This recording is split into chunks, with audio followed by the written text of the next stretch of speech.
नमस्कार साथियों, मैं Rakesh Chauhan Envira online school के ऑनलाइन प्लेटफॉर्म पर आपका हार्दिक स्वागत करता हूं।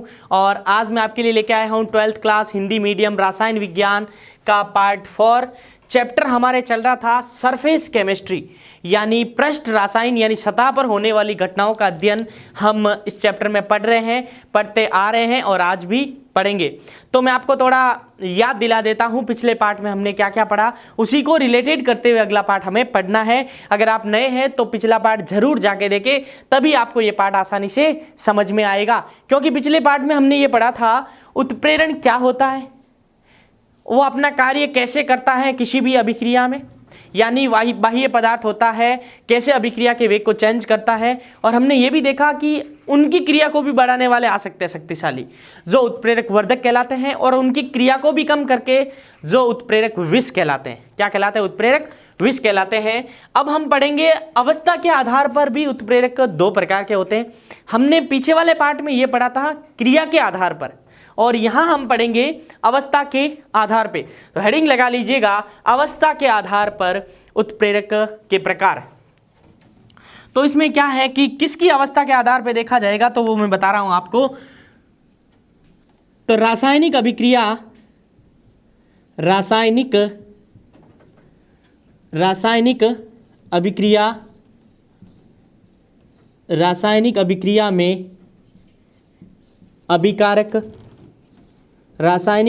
में अभिकारक उत्पाद तथा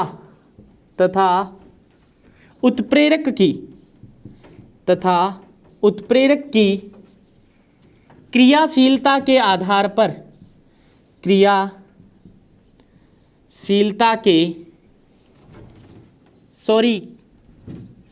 उत्प्रेरक की अवस्था के आधार पे, पहला पढ़ लिया था हमने क्रियाशीलता, अवस्था के आधार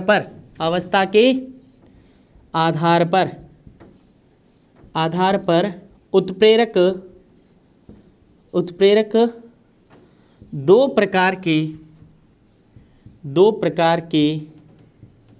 होते हैं। कौन कौन से होते हैं वे दो प्रकार, अभी बताते हैं आपको। तो एक तो होगा होमोजीनियस कैटालाइज, यानी समांगी। मैं उत्प्रेरण लिखूंगा यहां पर, बाद में बताऊंगा क्यों। एग्जाम में समांगी उत्प्रेरण आता है, उत्प्रेरक नहीं आता है, बच्चे कंफ्यूजिंग हो जाते हैं। और दूसरा हम पढ़ेंगे विषमांगी उत्प्रेरण।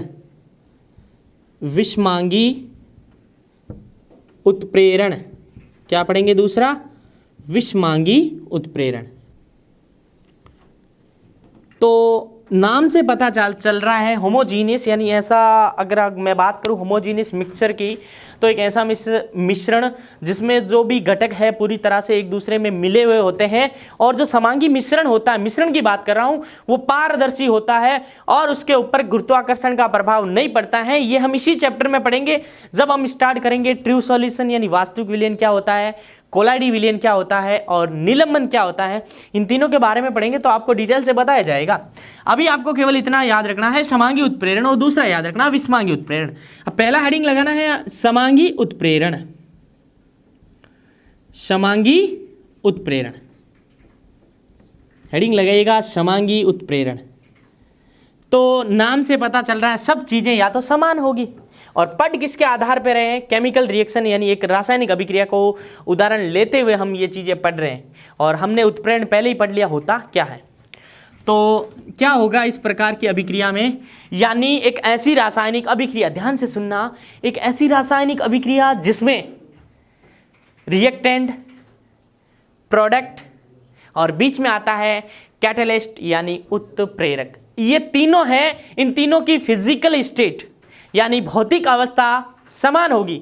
अगर आपने अभिकारक को गैस लिया है तो जो हमें प्रोडक्ट मिलेगा वो भी गैस फॉर्म में मिलेगा, और जो उत्प्रेरक होगा वो भी एक गैस फॉर्म में होगा। किस फॉर्म में होगा? गैस। यानी तीनों की फिजिकल स्टेट देखी जाए, यानी तीनों की भौतिक अवस्था अगर देखी जाए तो वो होती है गैसीय अवस्था में है तो गैस में रहेगी, सॉलिड स्टेट में है तो सॉलिड में रहेगी, और लिक्विड है तो तीनों लिक्विड रहेगी। मेरे कहने का अर्थ यही है, तीनों की भौतिक अवस्थाएं समान, और तीनों में कौन कौन आएंगे, रिएक्टेंट, प्रोडक्ट, और बीच में आता हमारा उत्प्रेरक, ये तीनों। तो यही होगी इसकी परिभाषा। ऐसी रासायनिक अभिक्रिया, ऐसी रासायनिक अभिक्रिया, ऐसी रासायनिक अभिक्रिया जिसमें अभिकारक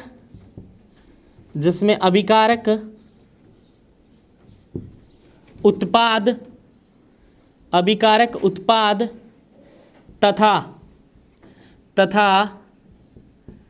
उत्प्रेरक की भौतिक अवस्था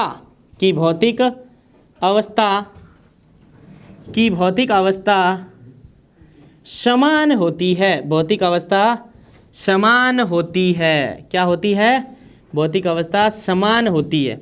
यानी ऐसी रासायनिक अभिक्रिया जिसमें अभिकारक उत्प्रेरक की भौतिक अवस्था क्या होती है, समान होती है, उसे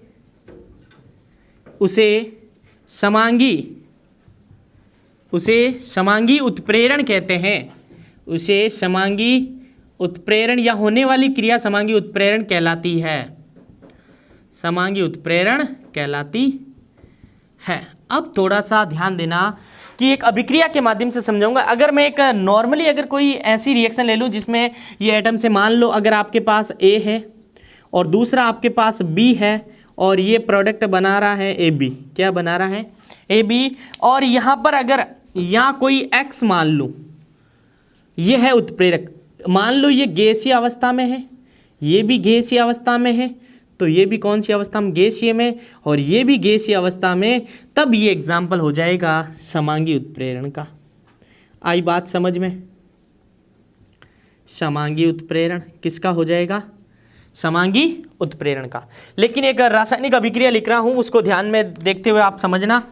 2SO2 प्लस O2, तो यहाँ बन जाएगा 2S, 2 4 और 2 6, यानी यहाँ पे 3 कर दूँ तो 3 दूनी 6 और सल्फर 2 हो जाएंगे, यानी रिएक्शन संतुलित है। और यहाँ पे जो नाइट्रोजन मोनोऑक्साइड, और यहाँ पर ये ध्यान देना आप लोग, ये जो फॉर्म है ये गैस फॉर्म में होता है। सल्फर डाइऑक्साइड ये भी गैस, और ये भी किस फॉर्म में होता है, गैस में, और ये भी किस फॉर्म में है, गैस में। यानी देखा जाए, यहाँ पे अगर देखा जाए, तीनों की भौतिक अवस्था क्या है, समान है। तीनों की भौतिक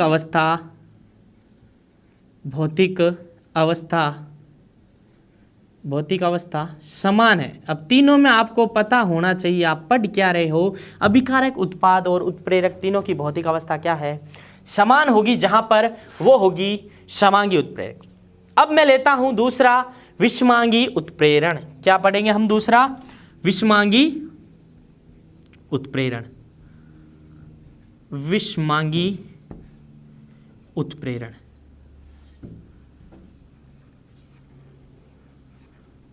तो इसकी डेफिनेशन क्या हो जाएगी, एज इट इज यही रखनी है, लेकिन अवस्था हो जाएगी चेंज। यानी आप लिख सकते हो ऐसी रासायनिक अभिक्रिया, ऐसी रासायनिक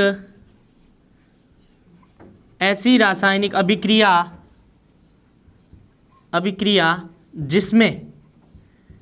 जिसमें अभिकारक, थोड़ा सा चेंज है, ध्यान देना, अभिकारक उत्पाद तथा उत्प्रेरक तीनों की भौतिक अवस्थाएं असमान होती है। भौतिक अवस्थाएं असमान, या लिख सकते हो भिन्न भिन्न होती है। भिन्न भिन्न होती है। क्या होती है, भिन्न भिन्न होती है।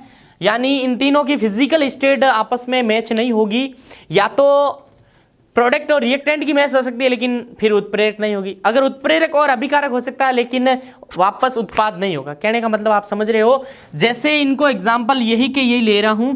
अगर यहां पर A+B कन्वर्ट हो रहा है AB में, संयोजन अभिक्रिया बन रही है, A+B कन्वर्ट हो रहा है AB में, अगर ये गैसीय फॉर्म में है, ये सॉलिड में है, और ये लिक्विड में है, और ये पता नहीं वापस गैस में, तीनों एक दूसरे से भिन्न है, एक दूसरे से भिन्न है, यानी तीनों की अवस्था एक दूसरे से भिन्न होती है। यानी अगर यहाँ पे देखा जाए, एक अगर अभिक्रिया ले लूं, तो आप दैनिक ज्यादातर अभिक्रिया यही पढ़ते हो, N2 + 3H2, तो यहाँ पर क्या बन जाएगा, 2NH3। क्या बन जाएगा, 2NH3, और ये अमोनिया का फॉर्मूला, अमोनिया गैस बनती है, और आप जानते ही हो इसे हेबर विधि भी बोलते हैं। तो इस विधि में ध्यान देना, जो नाइट्रोजन किस फॉर्म में होती है बच्चे लोग, ये गैस फॉर्म में है, और ये हाइड्रोजन भी गैस फॉर्म में है, और बनने वाला भी गैस फॉर्म में है। लेकिन बात करें उत्प्रेरक चेंज हो गया, आयरन लोहा किस फॉर्म में होता है, सॉलिड में। इन दोनों की तुलना करो, ये एक दूसरे से भिन्न है, इन दोनों की करो, एक दूसरे से भिन्न है, यानी तीनों की अवस्था कहीं भी मिल नहीं रही है, तीनों अलग अलग है। तीनों का कंपैरिजन करें एक दूसरे के सापेक्ष तो अलग अलग है। यानी अगर एक भी अवस्था अलग मिल गई आपको, तो आप डालोगे उसे किसके एग्जाम्पल में, विषमांगी उत्प्रेरण में। और समांगी तो आपने अभी समझा ही है, जस्ट इसके ऊपर। तो हमने अवस्था के आधार पर उत्प्रेरक को पढ़ लिया। अब हम पढ़ेंगे विषमांगी उत्प्रेरण का सिद्धांत, यानी ये सिद्धांत, उत्प्रेरण का सिद्धांत कैसे काम करता है अभिक्रियाओं पर। तो अब हम पढ़ने जा रहे हैं एक सिद्धांत, विषमांगी उत्प्रेरण का सिद्धांत। बहुत शानदार और इंपॉर्टेंट लगाना, आप इसको हम एक कंसेप्ट के माध्यम से समझेंगे। तो यह कोई एक रासायनिक अभिक्रिया है, जैसे आपको दे रखी है, ये कोई रासायनिक अभिक्रिया CH2 डबल बॉन्ड CH2, इसे आप बोलते हो एथीन। डबल बॉन्ड है, ईन लगेगा, कार्बन की संख्या 2 है, एथ प्लस ईन एथीन, और ये आप सबको पता है हाइड्रोजन। छोटी छोटी चीज़ें सीखनी है आपको। और यहाँ पर ये उत्प्रेरक है निक्कल, या निक्केल बोल सकते हो आप इसे। ये यहाँ पर कार्य कर रहा है उत्प्रेरक का। अब इसी को समझना है, ये कैसे कार्य कर रहा है यहाँ पर, इसको अब समझना कैसे। तो सर्वप्रथम मैं जो एक स्ट्रक्चर के माध्यम से आपको समझाऊंगा, उसी को देखते हुए आपको लैंग्वेज भी लिखवाने की कोशिश करूंगा। तो ध्यान दीजिए। पहले मैं मान लेता हूं कि ये है उत्प्रेरक, मान लेता हूं क्या उत्प्रेरक है, लेकिन उत्प्रेरक की स्ट्रक्चर आपने मान ली। यहां बनाता हूं जिससे आसानी होगी।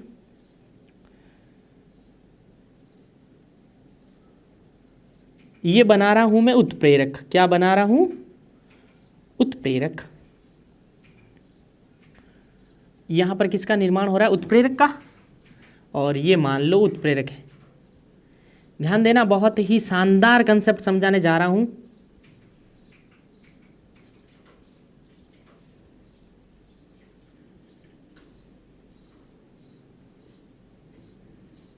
ये मैंने माना है, ये आपने क्या कहा, निक्कल। यहाँ पर ये निक्कल क्या है, उत्प्रेरक है। क्या है, उत्प्रेरक। क्या है, निक्कल क्या है, उत्प्रेरक। अब यहाँ पर ये उत्प्रेरक है, उत्प्रेरक, और इसके साथ ये मैंने X और Y, अभी X और Y के स्थान पे मैं मानूंगा, आप मान सकते हो ये है H2 है यहाँ पर, और ये है CH2। ये थोड़ा ध्यान देना, CH2, और इसको बीच में क्या कर दूँ, प्लस। ये रहा, ये है प्लस में, यहाँ तक कोई दिक्कत। ये दोनों प्लस में है, और ये उत्प्रेरक रहा। अब क्या करेगा उत्प्रेरक, इसी को देखते हुए लैंग्वेज लिखनी है, ध्यान देना।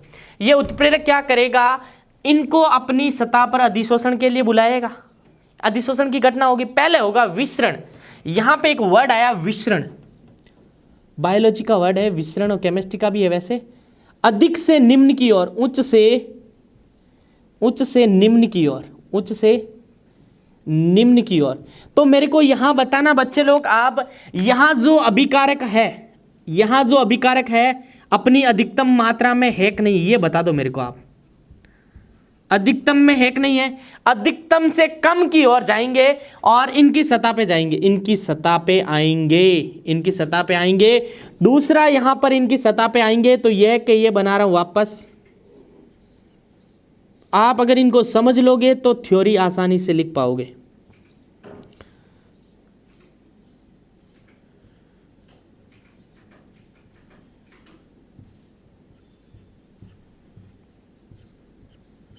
तो उत्प्रेरक क्या करेगा, इनको अपनी सतह पर अधिशोषित करेगा, यानी H2 या तो X मान लो अभिक्रिया को समझने के लिए पूरे सिद्धांत को, और ये CH2 भी इसकी सतह पर क्या हो जाएगा, अधिशोषित हो जाएगा, और यहां पे निर्माण करेगा मध्यवर्ती का। किसका निर्माण करेगा, मध्यवर्ती का निर्माण करेगा। इनको पकड़ लिया, अब इनको मध्यवर्ती का निर्माण, ये वाला देखना, ये अपने स्थान पे पड़ा है, ये अपने स्थान पे, ये अपने स्थान पे, ध्यान देना, बहुत ही कुछ नहीं है, एक बार समझाऊंगा तो समझ में आ जाएगा, ज़्यादा हार्ड भी नहीं है। यहाँ पे देखना, ये CH2 है, डबल बॉन्ड CH2 है, और यहाँ पर जुड़ जाएगा H और यहाँ पर H। अब उत्प्रेरक का कार्य अगर आप पहले पार्ट जाके देखे, पार्ट नंबर 3 जरूर जाके देखे, उत्प्रेरक केवल अभिकारकों को पकड़ता है, उनकी एनर्जी कम करता है, वो छोड़ देता है। उत्प्रेरक है, उन्होंने इसको पकड़ा, मध्यवर्ती का निर्माण हुआ और इनको वापस रिलीज कर देगा। वापस रिलीज कर देगा तो उत्पाद बन जाएगा CH3 और CH3, और जो यहाँ पर ये बचा हुआ है ना, ये वाला वापस ये फिर चला जाएगा किसी अभिकारक को लेने। यही सिद्धांत कहलाता है विषमांगी उत्प्रेरण का सिद्धांत। एक बार फिर से समझा रहा हूं, कोई उत्प्रेरक है, सबसे पहले विसरण, उनकी सतह पर विसरण, और फिर होगा अधिशोषण यानी चिपकेंगे, फिर होगा मध्यवर्ती का निर्माण, मध्यवर्ती के बाद उत्पाद का निर्माण होगा, और अभी उत्प्रेरक हो जाएगा वापस ज्यों का ज्यों, फिर अपना कार्य करने स्टार्ट हो जाएगा, किसी और अभिकारक को लेके आएगा, किसी और को, मतलब इस प्रकार के अनेक हो सकते हैं, उनको लेके आएगा, फिर मध्यवर्ती का निर्माण, फिर छोड़ देगा। ये होता है मेन उत्प्रेरक का कार्य। तो 3 बिंदु लिखेंगे, आप चाहो तो इनका स्क्रीनशॉट ले लो। अब इन सिद्धांत के हम 3 बिंदु लिखेंगे। कितने बिंदु मुख्य? 3 बिंदु। इसी स्ट्रक्चर को देखते हुए 3 महत्वपूर्ण बिंदु आपको समझने हैं। पहला क्या है देखना, ये सिद्धांत का पहला है, ये वाला यहां से।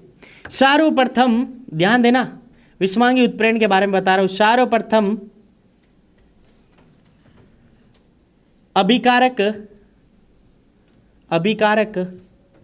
सर्वप्रथम अभिकारक उत्प्रेरक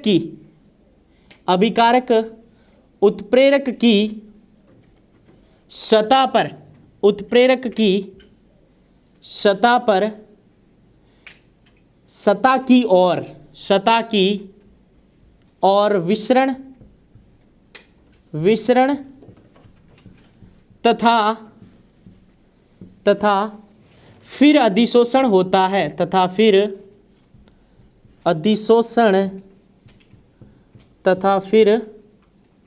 अधिशोषण होता है। ये पहली वाली बात आई समझ में।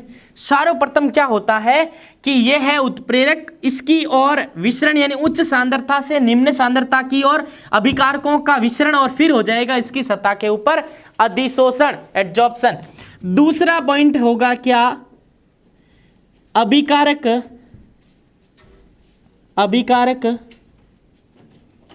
एक निश्चित ऊर्जा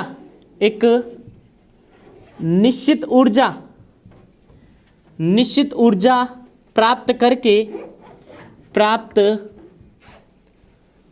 करके मध्यवर्ती का निर्माण करते हैं, मध्यवर्ती का निर्माण करते हैं। मध्यवर्ती का क्या होता है? निर्माण होता है। ये रहा मध्यवर्ती का निर्माण। तीसरा और इंपॉर्टेंट बिंदु चेंज होगा यहां पर। अब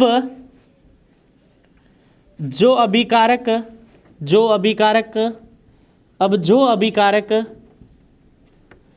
सतह पर अधिशोषित यानी बैठे जाकर अधिशोषित हुए, वे आपस में जुड़कर उत्पाद का निर्माण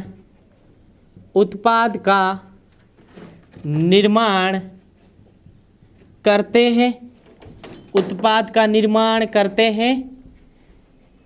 अब यहाँ पे चेंज होगा, उत्पाद का निर्माण करते हैं तथा, यहाँ ध्यान देना, तथा उत्प्रेरक की सतह से विशोषण यानी हट जाते हैं, विशोषण हो जाते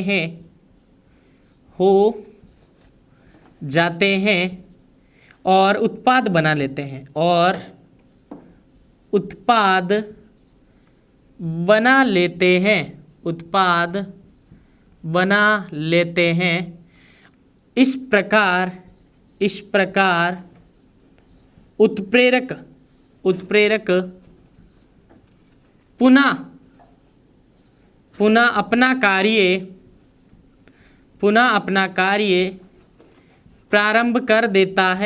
प्रारंभ कर देता है। इतनी इजी लैंग्वेज, इतना इजी बना दिया मैंने आपके लिए। एक बार थोड़ा सा क्विकली बताऊंगा चारों के चारों पॉइंट। सर्वप्रथम उत्प्रेरक होता है, वह क्या करता है, अभिकारकों को अपनी ओर बुलाता है, यानी देसी लैंग्वेज में समझो आप, अपनी ओर आकर्षित करता है। विसरण उच्च से निम्न की ओर आते हैं और फिर उनकी सतह पे जाके चिपक जाते हैं। उत्प्रेरक उन दोनों को पकड़ लेता है, जो भी अभिकारक हैं उनको, और पकड़ के उनकी एनर्जी को कम कर देता है। तो सर्वप्रथम अभिकारक उत्प्रेरक की सतह की ओर विसरण तथा अधिशोषण होता है उसकी सतह पर। अभिकारक एक निश्चित एनर्जी प्राप्त हो जाती है, उसके कारण ज़्यादा एनर्जी थी तो सक्रिय ऊर्जा कम होगी, इस कारण वो आसानी से अभिकारक दोनों जुड़कर एक नया उत्पाद बना देंगे, मध्यवर्ती का निर्माण करते हैं। फिर क्या होता है, उसकी सतह पर अधिशोषित होने के बाद जो मिलकर एक उत्पाद बनाते हैं, और फिर जो उत्प्रेरक होता है फिर अपना कार्य करना स्टार्ट कर देता है किसी और अभिकारक को लाने का। यहाँ पे इस अभिक्रिया में अगर मैं देखूं, ये अभिक्रिया है,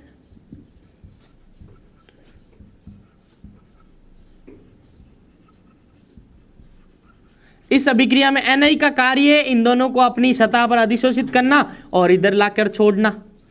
फिर ये जाएगा किसी CH को लेके आएगा अपनी सतह पर, H2 को लेके आएगा, फिर इधर छोड़ देगा लाकर। यानी ये क्रिया चलती रहती है इस प्रकार। इसी को बोलते हैं विषमांगी उत्प्रेरण का सिद्धांत। तो आगे आने वाले वीडियो में हम 4 प्रकार के और उत्प्रेरक होते हैं वो पढ़ेंगे, धनात्मक, ऋणात्मक, जैव उत्प्रेरक और स्वतः उत्प्रेरक। यानी फिर से बताना चाहूँगा, आगे आने वाली क्लास फिर से शानदार होने वाली है। उत्प्रेरक अभी समाप्त नहीं हुआ। तो आज की क्लास में हमने विषमांगी उत्प्रेरण सिद्धांत को पढ़ा, फिर हमने पढ़ा था समांगी उत्प्रेरण और विषमांगी उत्प्रेरण, 2 शानदार एग्जाम्पल के माध्यम से यानी रिएक्शन के माध्यम से समझा। इसी तरह आप हमारे साथ जुड़े रहिए। मिलते हैं अगले पार्ट में। उत्प्रेरक 4 प्रकार के होते हैं, आप धैर्य रखें। मिलते हैं, धन्यवाद।